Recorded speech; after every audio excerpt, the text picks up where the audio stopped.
Hey everybody, Ken Satkunam, NorthStar Technology Group. I appreciate everybody taking the time out of their busy schedule to talk about a topic that may be interesting to you, but regardless is still something important, right? AI in the workplace. We're talking today about legal risk, compliance, and being able to defend ourselves with our use of AI. Um, I'm joined by a good friend of mine who's also our legal counsel, James Knight. He's the principal of Law Office of James N. Knight over at our neighbors in California. James has 2 decades of experience, advises business owners like us, executives like me, on a wide range of corporate employment law, including agreements, compliance, workplace investigations, dispute resolution, and litigation, all the fun stuff, right? Um, he graduated, as you probably heard, out of Florida, University of Florida College of Law with high honors. He previously practiced at Gibson, Dunn, and Crutcher, handling high-stakes business and employment-related matters for Fortune 500 companies. He offers strategic, results-driven counsel to businesses like mine. Highly encourage if you guys are looking for competent kick butt legal counsel that you talk to James. Um, and he's really starting to grow a focus on emerging technologies, including AI, and how it's used in the workplace and how it intersects with a bunch of his work practices, data privacy, and compliance obligations. James, that's a mouthful, right? Just to tell It everybody is, that you're yes, very much so. qualified for this stuff. And I'm excited to have you here. I'm going to let you at it, and I'm going to comment, and I want this to be conversational. So again, James, appreciate it. Absolutely. And thank you so much for the introduction, Ken. And as Ken said, yes, I had both the privilege and the honor of working with Ken as my cybersecurity and IT consultant, and also to represent him on the various issues that his company faces. So this is a topic that's very near and dear to my heart because essentially it's the Wild West. Odds Yeah. are, if you're not a practitioner in the know, AI is an unknown quantity for you. You know it's out there. You know it may be tremendously helpful. Everybody's talking about it, but what is it really doing for you, and how are you protecting yourself from possible legal exposure? So that's what we're going to talk about today. As Ken said, my name's James. I'm an attorney in Irvine, California. I've been practicing now for 20 years, and this AI has come up as a larger issue in everything that you could consider, from just simple contracts between a vendor all the way to your employment practices that you engage in and when you hire people. So, what's our overview? We're going to talk about risk areas, what kind of organizational mistakes that I've seen, that Ken's seen, how to address those using both your legal and IT departments, whether they're inside or outside, to collaborate to help get you to the best solutions. Ideally, we're trying to protect you from exposure and problems, but we're also there if the problems do occur. And of course, if you're going to do this, you have to know the governance and the compliance. What are the laws that are focused on this, and how do you use those laws to your benefit? So I think one of the biggest risks, and I'll distinguish today as we talk between like your external forward-facing AI functions and your internal functions. So what I'd like you to consider, for example, is you might have somebody in your collections department at your company that is using AI to draft demand letters to clients that haven't paid. Conversely, your HR department or your HR individuals may be using AI to help them with hiring decisions or termination decisions or something like that. Either way, there's all these risks that happen. So the first big risk that you have is that there's shadow AI being used, that your employees, to a portion, are using like informally AI apps such as ChatGPT, Gemini, Copilot, Grok, Perplexity, um, on their own to help facilitate their job functions without a consideration of their role in the larger picture. And so I would think that most companies, big and small, don't really have an inventory of who's using what.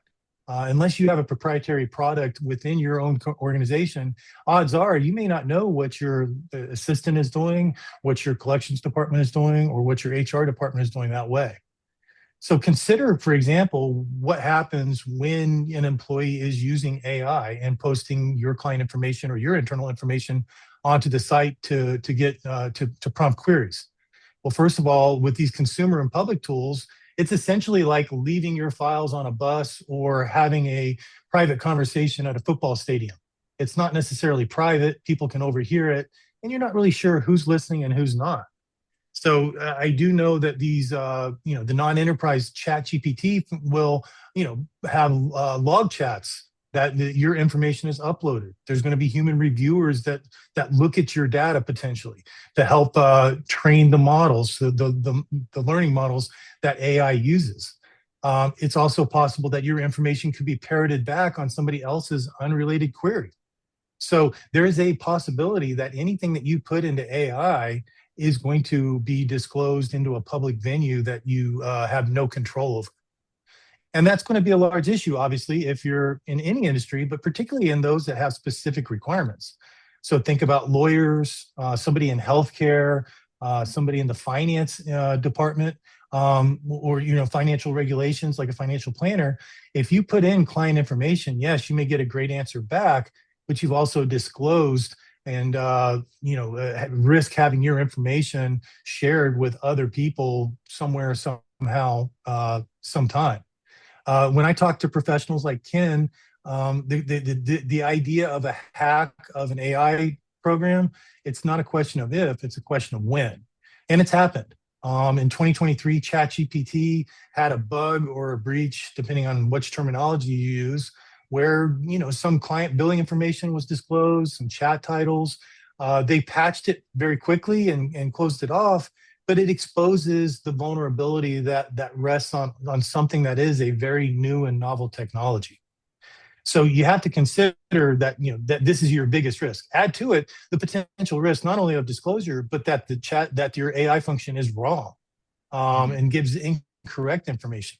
So, for example, in the legal field, there are tons of cases that have happened recently where lawyers have used AI to generate an entire brief, have submitted it to the court, only to realize once the court and the opposing lawyers find out that it hallucinated.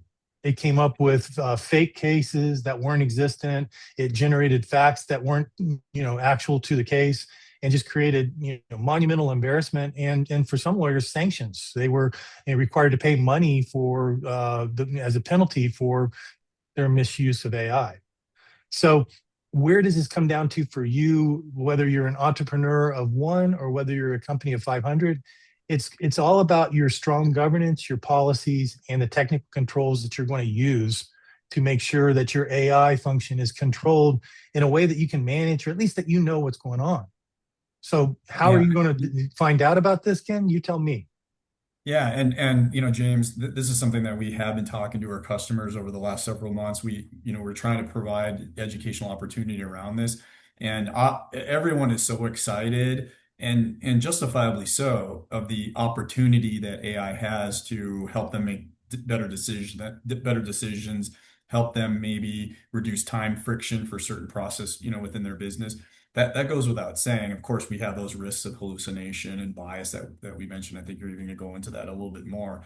But a big part of the prep steps, right, that we are encouraging, our customers and prospects to go through is understanding the risk and understand the readiness capability, right? And we do that for those reasons that you mentioned. Shadow IT has been a problem for decades, right? Where you've got little spin ups of servers or cloud applications, right, that are maybe insecure or they are unknown within the business, right? And now we're just seeing kind of an extension of that with AI. And certainly there's several steps that can be done to help mitigate that with utilizing common controls. But it all starts with awareness and understanding where your risk lies. And that's where I highly, just like we do with cyber risk, AI and some of these shadow risk is it all starts with knowing what you have and who's using it and where those holes are. And that's a great way to start because you have to understand the issue before you can actually implement policies. Mhm. So it's one thing to say, hey, we have a policy where we don't disclose confidential information. Well, do you really if people are using shadow AI to upload information to facilitate their job? Maybe you don't. And Yeah. that's a problem. Like, And if you can have the policy in place, but you have no way of monitoring it, then you can't enforce it. Exactly. So you have to have both the policy and the tools, and also the will to track this kind of things. In the course of business and a million other things, this becomes a new area that's hard to track. Yeah, As a layperson who knows AI only through gifted people like you, I don't know all the details. For my staff or people that are working for me, I don't know, what they may or may not have done, and that becomes the problem when you say, okay, here's my policy. If you just throw it out there, employees and your staff won't necessarily understand A, why there's a policy, and B, more importantly, what's the risk of not following this policy. exactly. So, in terms of how you address this from your governance, it's, you may consider banning the use of public or consumer AI accounts for customer or client or employee data, or at least requiring that you anonymize the data. So instead of saying, Ken has an issue with his company where he's going to fire 10 employees, you might say, I have a client who is planning on firing 10 employees. And that way, at least, that's still not foolproof, but at least you are, trying to protect individual, client or customer data. Um, there's also a lot of, AI providers out there that will create proprietary solutions. Well, this is where the contracts and the devil in the details, so to speak, lie, because you want to make sure that any vendor that you use contractually commits not to training, general models on your data, or that, it's processed in a certain way that protects those data. There again, that's another area where the integration between legal and IT can help draft the exact agreement that you want with your vendors. Because contracts are all about expectations. So if the customer expectation is that data isn't being shared, you need to make sure the mechanical and electronic processes are such that that is actually the case. Otherwise, you're breaching a contract. Yeah, And and like we have been utilizing this concept, of course, of working with vendors, for a long time. We call it vendor risk management, and of course, historically, it's involved primarily data governance and cybersecurity and those type of controls, especially when you have business partners or vendor partners that are part of your supply chain, right? That you rely on exchanging information with. Even if you're utilizing these vendors for their applications that they write, most organizations today don't understand or even realize how much AI those apps that they've been working with may be completely fine for all these years now all of a sudden are introducing AI models. Even as simple as Adobe Acrobat Reader, right? All of a sudden, there's an AI engine that goes and summarizes those documents. What are they doing with that data? Right? It's not just your PDF that you're viewing on your screen, right? There's some sort of software that's going on in the background that's analyzing, summarizing, and making recommendations. Where's that data stored, right? So, agree, 100%. Understand what applications you have, understand where AI is being used, and to the best of your ability, understand how that data is being protected and used can go a long ways. And like you said, we partner with legal because we need to understand what's the responsibility of our customers, and then what is the responsibility of the vendors and the applications that they use, because it is an ever-changing thing. You use the phrase that I use a lot, James. It's the wild, wild west, right? We're all still working to figure out a bunch of this stuff, right? But understanding how your vendors and your applications use AI is a big start. absolutely, because you can't write the contracts until you know that basic fact.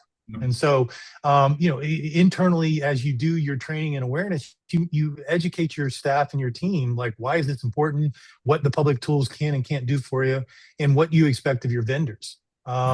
If you're going to have the policies to define what AI use is going to be allowed, you got to train them on how to do it, Yeah. and provide safe options if you can. Like I said, there's proprietary AI functions that companies are using and installing. But again, the same rules apply. Do your diligence. Make sure your agreement is tailored to the AI that you're using, and properly assesses the risk of the AI that you're using. The other part of it is treat like one of the things that is like, how did this stuff come to light? Well, obviously, if there's a hack of a vendor, there's a way to do that. Lawyers, citing hallucinatory briefs is another way that this stuff comes to light. But you may find that a customer reports that there's been data disclosed that they find out in a certain way. So you have to treat these shadow AI incidents as real incidents. You might say, oh, it just went on to Adobe Acrobat. What's the big deal? Well, from Adobe Acrobat, I don't know where it went or where it resides. So those kind of problems create misalignment between your policies, your contracts, and your actual AI use. So in an ideal world, those will all be harmonized. Yeah, and I know you'll probably dive into this a little bit when we talk about risk mitigation. But you remember, James, when we spoke a few months ago about I think it was some sort of lawsuit that was happening in the state of California. I think it was related to human resource and recruiting and some sort of AI tool that was used to screen applicants, and ended up being some uh, I don't know if what you'd call it, but discrimination against what applicants are being screened. This can happen, outside of legal, outside of compliance, even outside of IT, when these little individual departments start utilizing these applications without the guardrails being put in place. Absolutely, yeah. And you touched on like a good part of this presentation that we'll move towards, which is HR and employment compliance. This is an area I don't know that people fully appreciate the risks that are involved. And so a couple basic concepts. Think about in the traditional world where somebody submits an application or a resume to your company, your HR person or your assigned person of the company reviews the application and resume, and then either grants or doesn't grant an interview or a job offer. You have human input into this role that are assessing things. So the way the federal law works and state law too is that it's designed to be fair and impartial. So you can't discriminate against certain people because of protected categories, such as your gender. And so that rule also applies to how you would use AI in any kind of decisions about hiring, firing, termination. Anything in the employment law is going to have those kind of issues as well. From the eyes of the law, AI is a vehicle, but any liability or any use of it falls back onto the user itself. So you can't say, let's say that, going back to our example, that you used a vendor to create this great AI product. It's going to be very hard to blame them if your AI causes you to have discriminatory practices. Right. So from a federal level, there's a back of the envelope measure that the EEOC, the Equal Employment Opportunity Commission, uses to decide if there's potential bias in a group selection rate. So imagine, if you will, an AI function that screens resumes initially. And so it brings in the resumes, and through keywords or what have you, it selects what it thinks are the best candidates for the company. Well, what happens if that AI function systematically excludes a certain group, maybe females versus males? So the fourth IS rule says that whatever the dominant group is that's being selected, let's use males in this example, if 60 out of 100 are being screened successfully, if you have less than 80% of 60 women that are being selected, then it's possibly there's some disparate impact, even if it's unintended. And this can happen, just in terms of the way the AI algorithm works. You could have an issue where it screens the wrong people in the wrong way. Amazon had this problem, James. They actually scrapped a AI-driven recruiting system because of that. They trained their model, which understandably, they trained their model on who they typically hired in the past, right? Who was successful in the past. Unfortunately, it was a predominantly male hires for tech industry, which decades ago was very male dominated, right? And so all of a sudden, they didn't think about the consequences of that, right? But the model was trained on the data. The data was, we hired a lot of men, right, for these roles, and all of a sudden now the recruitment process is going, and it's disqualifying very qualified women. And so, of course, thankfully, there's some sort of humans in the loop that reviewed this, but they had to scrap it for that exact reason. Right. Well, and the key part there is you said that there's humans involved in the loop. Like, there's a temptation, I think, that some companies would engage in, which is to say, hey, let's just make this an entirely AI function and outsource the human role. Yeah. And that's dangerous. That's wrong and dangerous. I mean, another example would be using, like, so for example, if you have an employee that has a disability that may need time off because of this disability or this medical condition, you're not, as an employer, permitted to ask what the specific condition is. You're Yeah. you're allowed to ask about, what accommodations that person might need. But Mhm. imagine if you had an AI function that was outsourced for HR that then went into detailed, explicit questions about the medical diagnosis, the treatment plan, and everything else. It violates the law. And even if you have a well-written agreement with your AI vendor, you're going to be liable. You as the employer would be liable for those kind of discriminatory type questions or issues that violate disability law.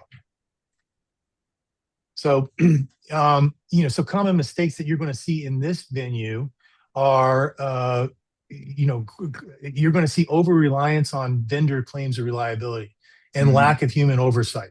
Like I said, there is, lots of articles being written now about companies that are engaging in a somewhat an unethical practice of what they call resume harvesting, where they're using LinkedIn, using their AI function to go on LinkedIn and other job source sites and actual candidates themselves to collect resumes, not for the purpose of hiring people, but for the purpose of training their AI models. That can get you into trouble, Mhm. notwithstanding the courtesy to applicants and everything else. It can get you in trouble for using AI in a way that's improper, that could expose you to liability here. Um, there's just looking through my notes here. Um, there's also state laws that govern quite a bit of this stuff, and they're coming more and more. So, for example, New York City has a law that covers the use of what they call automated employment decision tools for hiring or promotions.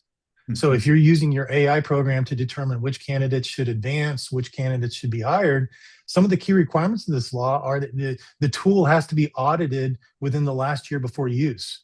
You Yeah. have to evaluate the selection rates and the impact rates for sex and race and ethnicity, akin to this four-fifths rule that I was telling you about.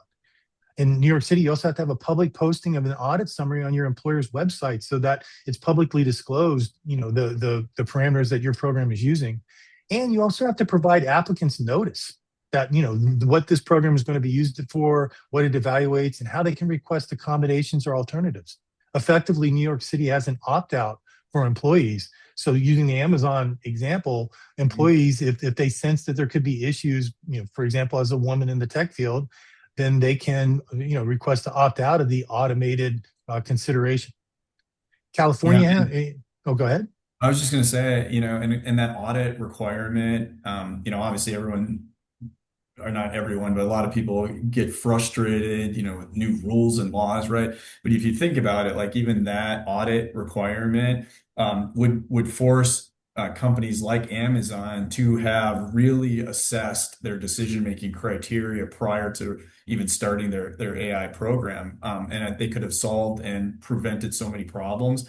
Um, but people are just jumping into these things, right? They're rushing the training and they want to see results immediately, and that's what I've been telling my customers is like this is not a quick thing, right? Like this is a process, right? There is several things that need to be taken into consideration before we start jumping the gun, right? But it is kind of refreshing, I guess, to see where law and IT are coming together for the same goal. Yeah, well, there's a temptation to say, hey, gosh, this is going to, replace my requirements for employees and I'm going to save on headcount. Yeah. But you have to think on the back end that if you rush the implementation of, a product that runs afoul of the law or has a discriminatory intent, even if it's unintended, you're now looking at potential litigation. Right. Like, the burden is going to be on the company here to prove that their practices weren't discriminatory, Right. and that this is where the audit comes into play, like not just with compliance. If you're in a state that doesn't have such laws yet, and I say yet because likely many states will follow the footsteps of New York City and California here. If you're challenged on your policies and your procedures, this audit is going to be key to show like you put in the thought and the consideration before implementation, not after the fact, after people have suffered the discrimination itself. Yeah. And this is what we do with cybersecurity risk, right? Especially with compliance regulated industries. We assess, right? But more importantly, we document. The whole idea and the concept around that for compliance with cyber and this for AI is to build a book of evidence, right? That you've done your due diligence, you've thought through all of these things, and you have some sort of data to support how your AI models produce, right? We do it for compliance. we got to do it for AI. Yeah, and it's not just one of those things. There's so many things where people say, "Oh, it's just the laws, and we have to comply," and what a hassle is. And from a litigation point of view, you want to look at this as how is this going to look to a judge or a jury 4 years from now? Yep. And that's the standard that you should apply when you're looking at these things. That yeah, it's a compliance requirement and these new laws and everything else. But if you're ever questioned or challenged on it, you don't want to just, for lack of a better term, phone it in on a key audit that could be your evidence that prevents liability. Yeah, I mean, you use the word defensible in the title of this presentation, right? And I've used, the phrases of withstanding scrutiny, whether that is compliance or legal, right? We need to have that book of evidence. Absolutely. I mean, from a litigation background that I have, I look at everything from the possibility of what happens if we litigate this issue. What Mhm. happens with the vendor contract, what happens with our AI proprietary program, and what happens with our audits. Do they comply with the law? And again, is it defensible now? And will it be defensible if it's ever challenged? To that point, California, just to give you an example, in my home state here, new law October 1st, 2025, that applies to what they call automated decision systems that are used in employment decisions. So think about hiring, promotion, demotion, termination, suspensions, any of those kind of decisions. You're not allowed to use them in California if they're going to cause discrimination or unjustified disparate impact on protected traits. And in California, the state has more protected traits than, for example, the federal regime. So, and often people say, well, I'm not a person that engaged in discrimination. I know what I should be doing. Well, it's not about you, it's unintended. There may be an unintended consequence of the way your programs are screening applicants or screening promotion data or screening demotion data. Um, the California scheme emphasizes pre deployment and periodic bias testing and impact assessments, and also record keeping of the configuration, inputs, outputs, and impact analysis. So, I mean, I know what those terms mean from a legal point of view, but I wouldn't be the person in your organization that would tell you exactly how to do that. This is where Ken, you, and people in your field would come up with the data that we need and would work together, shoulder to shoulder, legal and IT. Yeah, and it's interesting, using the phrase impact assessment. That's a common phrase that we use when it comes to business continuity, right? We build business impact assessment documents or statements for an application to determine, okay, if this was unavailable, what would the business have to do, right? And so we're starting to see not necessarily business continuity, right? But a data governance process that we have to do the exact same thing preemptively versus what we do with applications we have to do with AI now. Um, all this stuff is converging, right? It's all converging. Absolutely. Absolutely. Well, and like if you want to create like if you take nothing else from the presentation, what would be, a possible top 10 list of mistakes that you might make? Like let's say you bite the bullet, you get this great AI program, you implement it, and the dust is settled, you think you're set. Now what? What are some of the mistakes? Well, one is treating vendor marketing as compliance. Yeah. Your vendor may tell you, hey, this is the best thing ever, it's bias free, it's quote unquote validated or EEOC compliant. Probe those theories. Yeah. Make sure that those theories are actually true, and confirm the tool's performance. And like I said, it may not be you and it may not be your skill set. It certainly isn't mine, but it certainly is the skill set of Ken and his team. And Mhm. that's where the reliance on IT comes into place. The mistake number two is no ongoing bias testing. Even if it's not a legal requirement, it's probably a useful exercise to double and triple check to make sure that these are your systems that are bringing on your employees. This is the straw that stirs your drink for whatever industry you're in and whatever company you have. So if you're deploying these tools without monitoring them, without seeing what the results of them are on a periodic basis, if you're in a state like California, you're violating the law. But even if you're not in a state like California, are you really getting the maximum effect or impact of the product that you purchased? Yeah, and if these were human beings doing these functions, you would provide as much oversight and governance of their results, right? Because at the end of the day, we seem to have this weird belief where, okay, we need to manage people, but for some reason we don't need to manage technology, right? But Sure. if you have a hiring manager that's making these decisions, you want to check, like are they making the right choices, right? Are they putting us in a position of some sort of risk, right? And you would do that without a doubt, right? With a human being, there needs to be that human oversight with AI and tech too.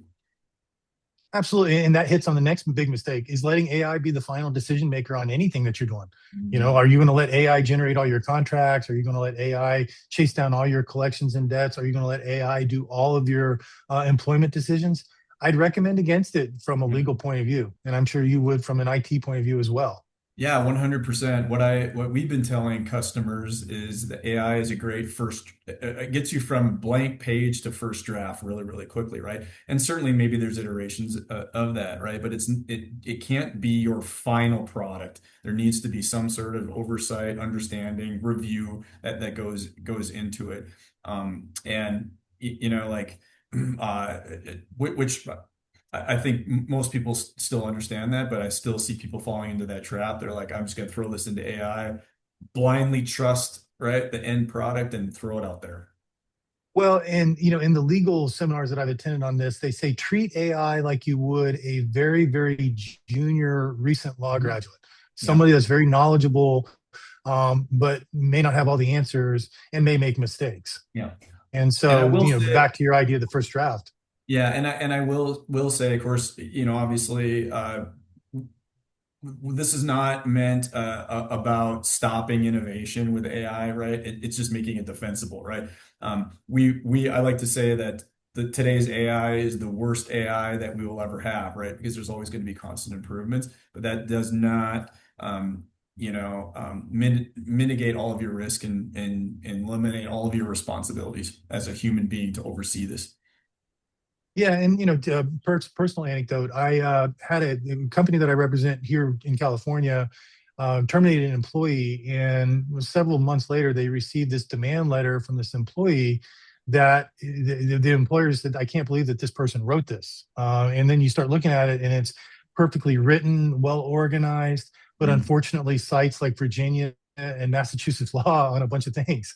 And Yeah. it's like, okay, well, somebody used AI here to create the demand, but didn't know enough to look to make sure that it was, something that's directed towards California practices or California law or procedures. So Yeah. that was a good example to me of how AI, this letter was very well written. It was just completely missed the mark. Yeah. And as we work with customers too and on helping them become more and more comfortable, we talk about this garbage in versus garbage out concept, right? When you're working with AI, whatever you put into it, you can expect to get out of it. And as people start to understand the prompting process and the interaction and interactivity, right, the outputs, tend to improve. That doesn't eliminate the risk. But there are ways, of course, to reduce the bad output. But that really only comes through experience and continued oversight. Yeah. And one of the last big mistakes I would say is poor documentation and poor record retention. So Mhm. not keeping track of tool versions and configurations, your selection statistics, what your bias audits and what your results and remediation were. Because ideally, you want to show that hey, if there were mistakes in this process, you caught them, you addressed them, you fixed them, and you're moving forward. Yep. Yeah. And Yeah. It comes down to book of evidence, right? Just like we do with compliance. totally. My HIPAA customers that are on this call recognize that phrase. I use it all the time. And this is no different. Exactly. So, from a C level or from an owner's perspective, you want to have a high level checklist and consider, map out where AI touches your organization, where it touches the employment life cycle. And for each of those uses, start countering how and why it's used. Is it being used in a proper way? And are you using it in a compliant way, not just a proper way? And I tell you, this is a wave that's going to spread to other states. Currently, there's 10 states right now or more that have broad privacy laws, California, Mhm. Virginia, and others, and they're all starting to model of some form or another how this relates.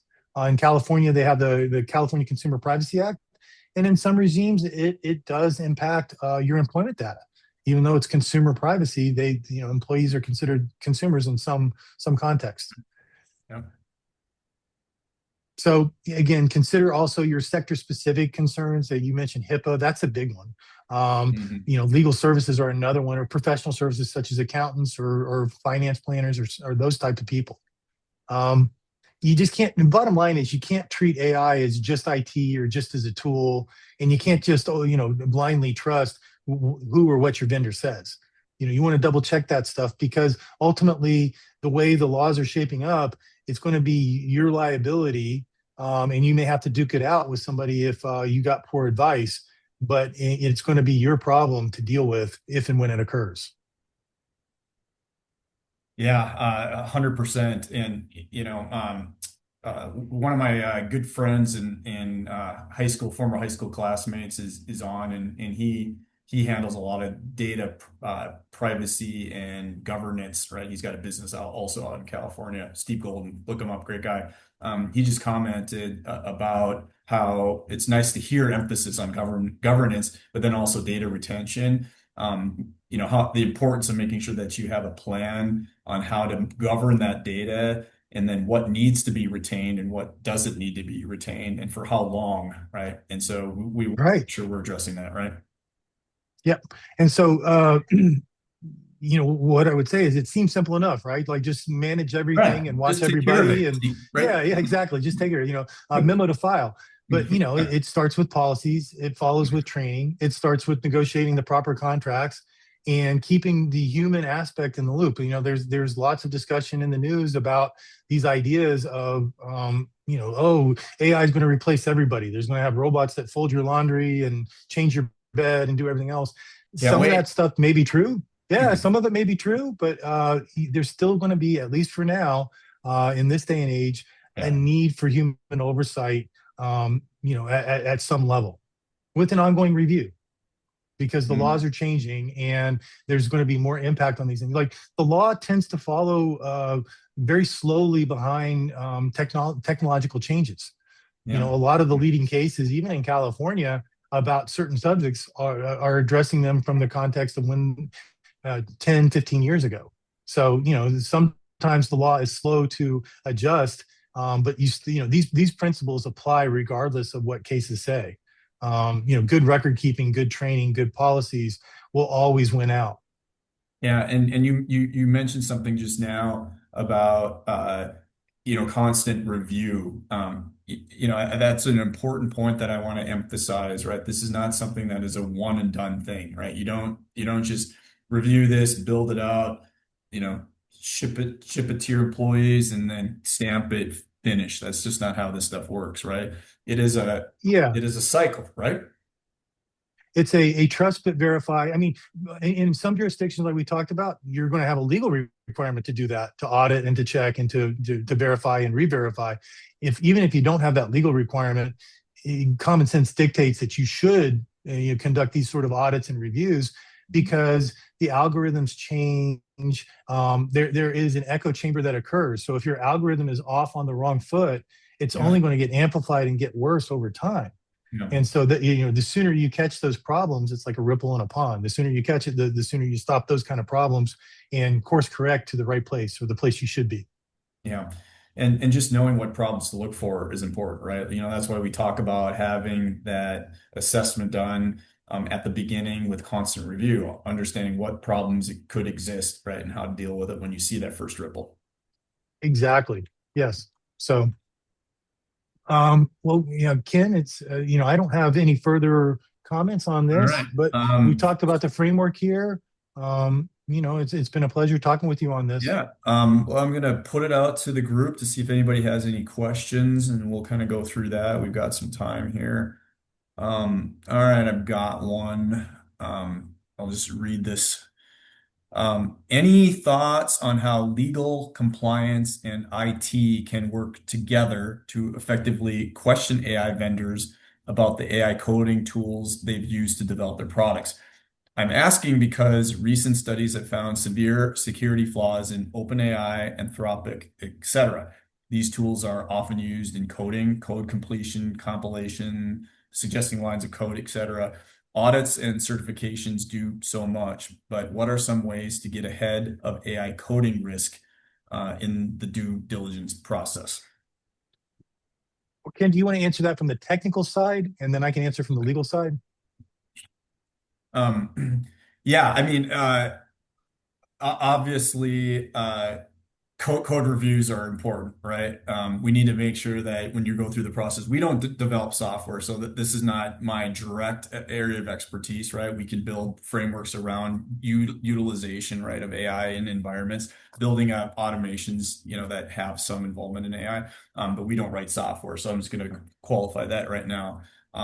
Obviously from our perspective, it's all about assessment, right? What tools are being used and what level of vulnerability exists. This is no different than we have to go through with doing cybersecurity risk assessment for infrastructure. If you are using Windows desktops and Microsoft Azure and Office 365, right, we need a vulnerability management process in place to address security issues and resolve them. This is no different. It's just another piece of software, right, that has to be vulnerability managed. And so that's part of a holistic process of being able to track for issues, security bugs, and a process to resolve those. So that would kind of fall into what I'd consider standard vulnerability management. And the tools are going to get better, being able to interject or inject right into these AI tools to be able to identify known vulnerabilities. We already do this again with Windows and Linux and Mac, iOS, right? Like we have generated databases of security vulnerabilities, and we have software that goes out and reviews code to see if those have been fixed or not. That's coming for AI. And so you want that to be part of again, of a risk review methodology, right? A baseline assessment of risk, vulnerabilities, and then a continued monitoring of that, and then documentation that you've patched or fixed those things. 0-day issues exist, right? Just like in any operating system. You see this on the news all the time. Hey, a bug of security issue is discovered today. It opens up risk of someone remote controlling your life and stealing all of your money, right? We need to follow that same methodology and discipline for AI tools like we do for every other piece of infrastructure. That would be my Right. technical. And I'd say from the lawyer side, it's less sophisticated. Like, first of all, your lawyer, especially if they're outside counsel, they may not even be aware that this is a concern that you have if you're only using them infrequently. If it's a client that I haven't seen for a couple of years and this has now been recently implemented, I may not know enough to know that that's a concern. So Yeah. usually on my first sit down when we're discussing an agreement, I will talk or a new policy or whatever, I'll talk about what are we trying to address here. And that should be, the first avenue for a client to say, hey, we have this issue with coding and these kind of problems. And it's like, okay, got it. Now I know the issue that we're trying to draft the policies and the agreements on. And in conjunction with Ken giving me the technical input of what we're trying to address, I can write the policy that says, here's what we're doing and here's why we're doing it. Yeah. And I want to add a little bit, so I addressed the vulnerability management piece of that, right? Bug fixes, security issues. Again, it's common, right? You have new software or existing software. Windows applications today continue to still have bugs that we discover and uncover all the time. When you talk about code, obviously it still comes down to testing, right? Beta testing and alpha testing and making sure, of course, the code does what it's supposed to do. And there are, we have a sister company called Due North, right? That kind of dabbles into this, actual code reviews and deep diving into security vulnerabilities that may exist within software. We all had heard about the, supply chain applications and some of these that, have some serious bugs that are subset codes embedded in other applications. This is not a new problem, right? We've been having to deal with this for forever. But next question is, what do you suggest as a minimum for how often to be auditing systems?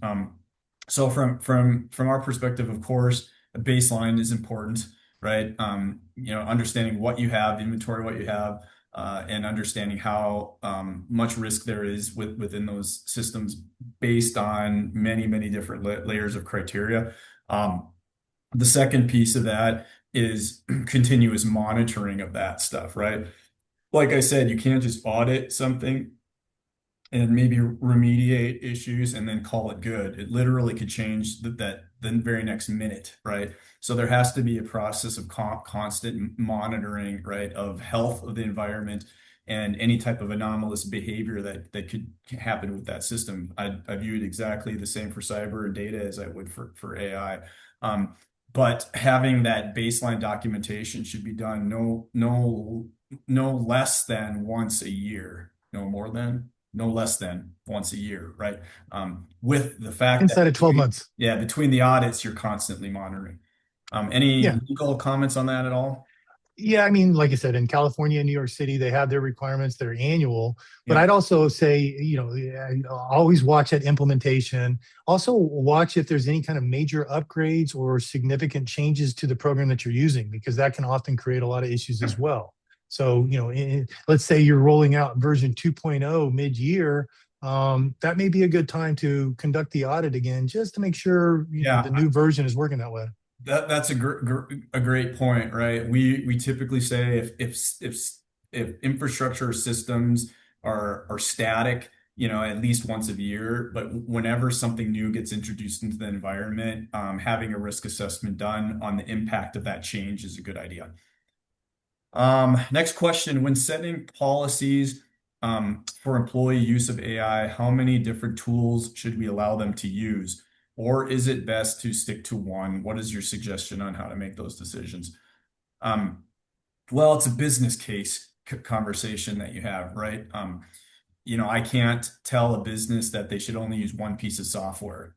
If your business requires you to use multiple applications that serve different functions that propel your business, I have you have to be able to make that own business decision for yourself. Obviously, the more applications that you use in your environment, the more complexity and the more difficult it is to understand your risk and being able to build that book of evidence, right, of compliance around all those applications, but I can't make the decision on that complexity without your input, right, as a business leader on what you need for your software. Um, I kind of laugh at I've seen these rocket money commercials, James, right, where people are like, how many subscriptions do you have, right? And they'll be like, I got three, and they go and they check their credit card bills, and they got like 25 different subscriptions. That's the exact same thing that we see with businesses and cloud apps. If I ask a business Right. leader today, how many cloud applications do you and your team have? They'll put a number out there, triple it for sure, at the very I minimum. believe that. So Yeah. it's about understanding what you have, evaluating the risk, right, and the complexity around managing and documenting that, and using that as a metric to make those business decisions. James? And I would say in different words, but basically it's a cost benefit analysis, because I know in the legal venue, there are some very strong, highly recommended proprietary products that are exceedingly expensive, Yeah. like beyond the province of most small to mid-sized firms. And so, yeah, I could tell a law firm, for example, use this product, but if they can't afford it, then it's probably not a good choice for them. And Right. so I would just say, use what's best for your organization, recognizing the risk. Like if you open the floodgates and let everybody use anything all the time, you're not really managing the policy. But if Yeah. you say, hey, these are the three or four or five or whatever suits your organization, because they all have their strengths, right? ChatGPT does things certainly differently than Copilot. Your Yeah. enterprise programs may offer Copilot as an option. So Yep. that may be the go-to. It's sort of like companies that use OneDrive versus Dropbox, right? They're essentially the same product, but Yeah. for each company, they have a different reason and rationale for why they use one or the other. Some of it may be cost, some of it may be convenience. But that's the way that I would look at it, but try to keep it into a manageable source. Because again, looking at this from the litigation point of view, do you want the answer to be like, I don't know what anybody's using, they use them all? Or do you want to say, hey, these are the three or four that we use, these are the ones that we know, because it contains the risk.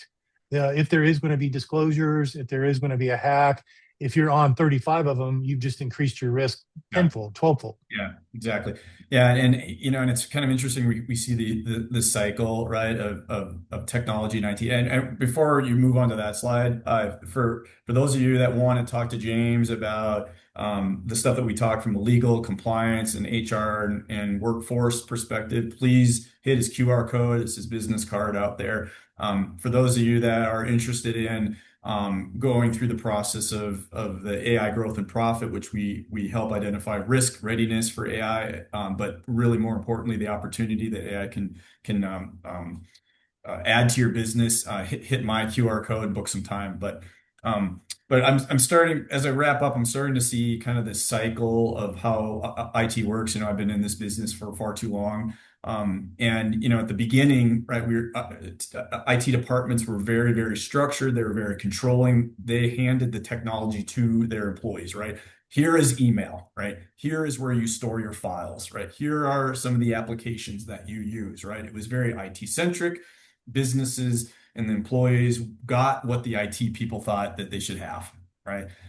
Then we started to Here's your say, laptop, here's your Palm Pilot. here's exactly the tech, right, that's supported, right?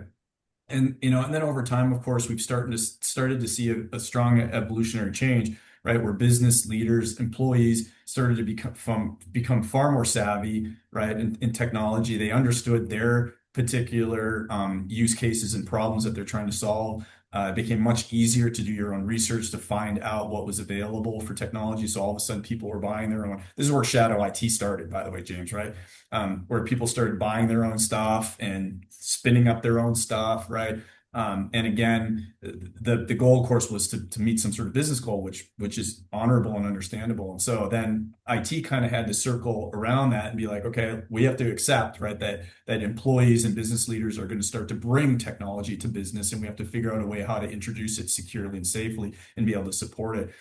This is just another one of those phases now, right, where AI is creating a whole other level of savvy of user, and they're doing their own decisions and they're making their own building their own applications, right? Going out to Lovable and the common users vibe coding software, which brings us back to the first question. And so what we're trying to do again is not stifle innovation, right? We want to encourage innovation, but we just want to make sure that we do it in a smart way, where we reduce damage, we mitigate risk, right? Yet still amplifying the opportunity, right? That AI and automation can bring to business because it is super successful.